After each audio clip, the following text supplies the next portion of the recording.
Katie. Hey, Jessica. Hi, library readers. Hey, library readers. So we're back and we have some exciting news and an update about our 2020 reading challenges. So, Jess, a little birdie told me that you're one book away from finishing your challenge. It's true. I challenged myself to read 100 books this year, and so far I'm at 99. What about you, Katie? Did you finish your challenge yet?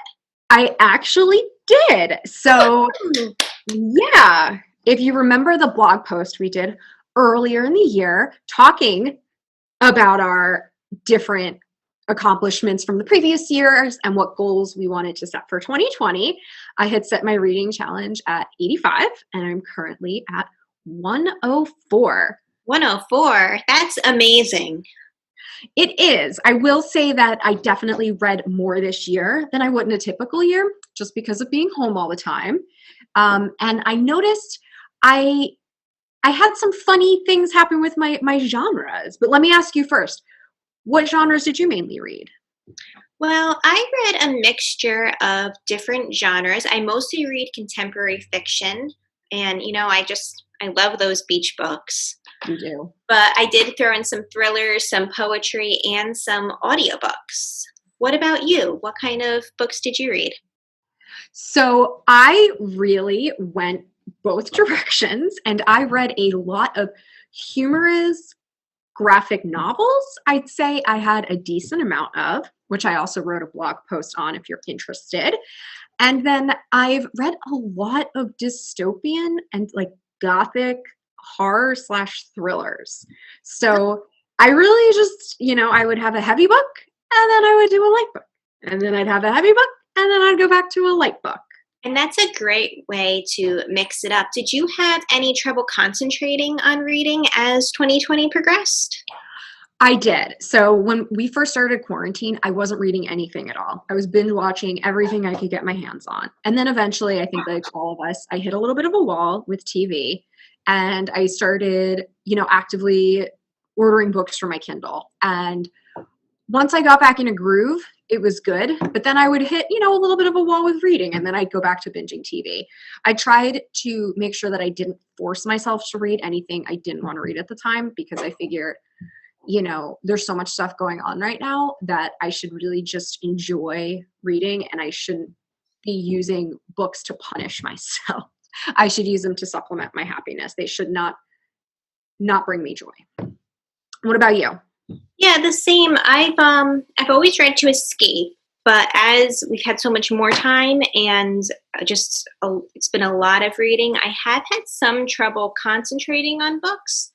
So then I'll take a little break and then I'll go back and push myself. And then usually once I really get into it, I'm able to continue. Yeah, I totally get that. I'm normally a really fast reader. And I was going through a standard thriller novel a day just because, once work ended it's like, I'm just going to go outside and enjoy the nice weather. And then I would lay in my hammock and, 3.5, 4 hours would have gone by and I would have finished, a standard thriller. So I definitely understand that. And I also definitely did struggle with one book in particular. I'm really excited to get back into continuing to read The Mists of Avalon. Mm-hmm. I had requested it and then waited a while and I had 10 books come in all at once. And I was like, I'm going to prioritize those so that I can concentrate on this bigger book. And then by the time, of course, that happened, my loan period was up. So I'm just waiting to get that back on Libby. That's a book I would definitely prefer to read on my Kindle because it's a very big book and I don't like carrying big books around. And I know we're total opposite because that's totally your jam. You love big books, but I'm excited. That's going to be the cap on my reading. Once I'm done with that, I'll truly feel like my challenge is over, even though I hit the number already. Yeah, so I actually read The Mist of Avalon as well, and I adored it. I've been I've had the second book in my to-read pile for a really long time, but I haven't because it's a long book, and I have a mass market copy, so the print's really small. Ooh, yeah. Yeah, so I've been putting that one off. But yeah, I'd say a lot of my books are a mixture in size. I do read a lot of poetry books too, which are kind of short, and they're really great for the Goodreads to read challenge goal. And that's going to bring me to my next question is how did the amount of books you read this year, how's that going to affect your 2021 goal? Are you going to still set it as lofty? Are you going to scale it back? Are you going to do more? How are you feeling about that? Well, right now we're still in 2020, so I think until January I have this secret goal of reading 125.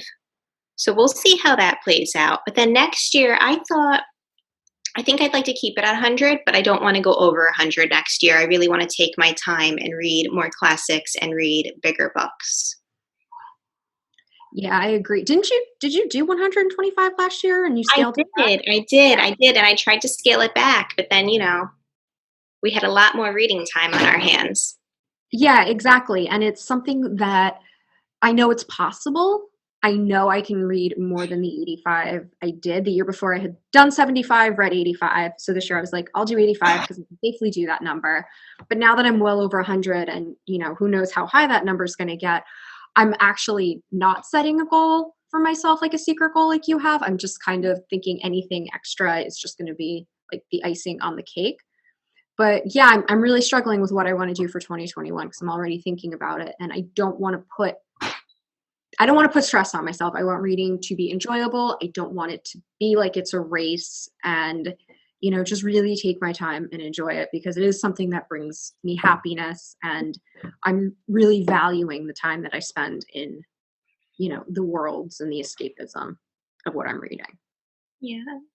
I think if you enjoyed reading 85 and was able to handle it and you did 104 already, you could probably keep it at 85 and find that balance.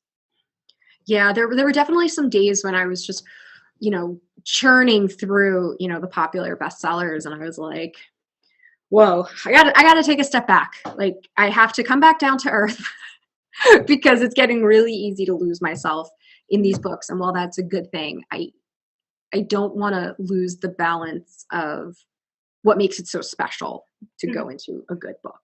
Mhm. Yeah, and you don't want to lose sight of everything that's right in front of you. Yeah. Mhm. Excellent point. Yeah, I did have a little bit of a break the past couple weeks and I had two books come in and I was able to just read them easy peasy.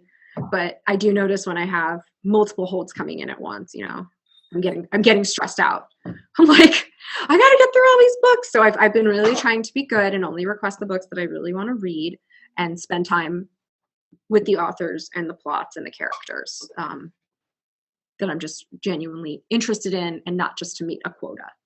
Yep. That's a really good point. I think sometimes I read to meet the quota. If Yeah. I don't enjoy something, I will read it faster just to get it done and over with, even if I don't always retain exactly what I read. And then it's almost like a waste of time. So, Yeah, absolutely. And I think one of the books we talked about, we both had the experience with. I don't know if we talked about this in one of these videos or not, but The Witches by Stacy Schiff. I just it's in my didn't finish pile, and I'm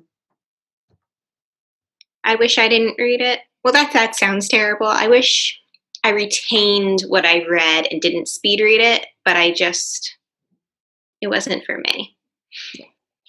But I do have that tendency to do that with a lot of books. yeah, Yeah. yeah, and I definitely think that the books I chose were reflective of you know the situation in 2020. Some of them were just comedic escapism, and some were just you know my normal genre of thrillers and horrors and whatever my mood was that day, it definitely guided me towards one or the other. Yeah. Did you find yourself reading any books this year that you wouldn't have normally read? Did I? No, I found myself listening to less audiobooks. For a Yeah. while, I was listening to them on my commute to work, and I felt like that might have been why I read 125 books last year.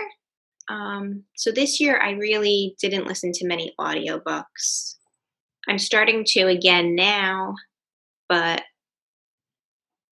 it's mostly just been print. Not as much poetry either. I used to read a lot of that. You could check out a lot of good and current poets from Hoopla Digital, which the library has a subscription to, but mostly just contemporary fiction. Yeah, and I will say that Hoopla is great for comics and graphic novels. I have a fairly big tablet, and it's just beautiful to read. I prefer reading comics and graphic novels on my tablet than I do actually holding it in my hand. You can, zoom in, the pinch to zoom and zoom out and really get all of the attention to detail. So I also read some just visually appealing comics in there too. Not to meet the quota, just because I just wanted to turn my brain off a little bit from, reading so many words and just look at pretty pictures. And it counts. It's a book. It does. Yeah. I know it's also been a topic we've discussed in the past on the blog. So, yeah. Yeah. Well, thanks for listening to our book discussion today. And, you can always reach out to us on the blog or any of our social medias, or you can like and comment on this, what you're currently reading, what your goals for the year have been, and where you see your reading habits in 2021. Yeah, we can't wait to hear how many books you've read and what your goals are. So thanks for joining us, and we'll see you soon. Bye.